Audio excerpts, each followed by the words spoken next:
Once upon a time, in a faraway kingdom, there lived a young girl named Cinderella. She was known for her kindness and her ability to find beauty in the simplest of things. However, her life was a challenging one, filled with dust and chores. After Cinderella's father passed away, her stepmother revealed her true colors. She was cruel and cold-hearted, with a heart as hard as stone. Cinderella's stepsisters, Anastasia and Drizella, were just as bad, treating Cinderella as if she were their personal maid. Despite this, Cinderella maintained a hopeful heart, dreaming of a better life. Each day, Cinderella worked tirelessly. Her chores were never-ending, sweeping, mopping, cooking, and mending. While her stepmother and stepsisters roamed about in fine dresses, Cinderella wore patched-up rags. One day, a royal decree arrived, announcing a grand ball at the palace. The king was holding a dance to find a bride for the prince, and every eligible maiden in the kingdom was invited. Cinderella's heart soared. She imagined herself at the ball, twirling around in a beautiful gown. However, her stepmother laughed at her dreams. "You?" At the ball, mocked her stepmother. "You have nothing to wear." Her stepsisters joined in the laughter. Cinderella's heart sank, but she refused to give up hope.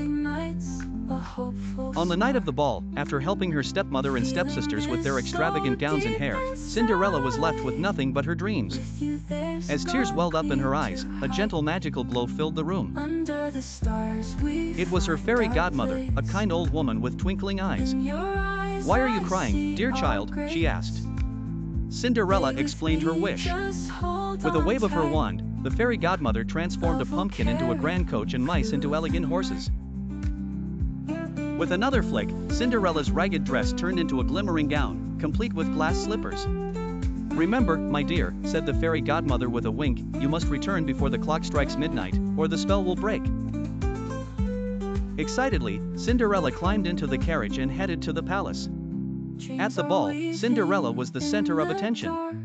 The prince was captivated by her elegance and kindness. They danced the night away, losing track of time. But as the clock began to strike midnight, Cinderella remembered her fairy godmother's warning. She dashed down the grand staircase, leaving behind a single glass slipper.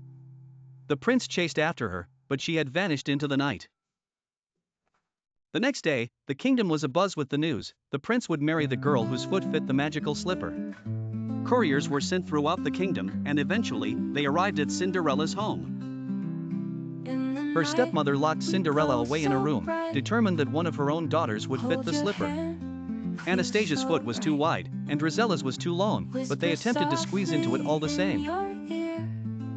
Just as hope seemed lost, one of the castle's footmen heard Cinderella singing from her locked room. The prince ordered the doors unlocked, and when Cinderella tried on the slipper, it was a perfect fit. Her stepfamily was astonished, yet Cinderella forgave them, her heart as gracious as ever. Cinderella and the prince were married in a grand celebration, and they lived happily ever after. Through her courage, kindness, and belief in her dreams, Cinderella found her way from rags to royalty, teaching us that happiness and goodness often go hand in hand.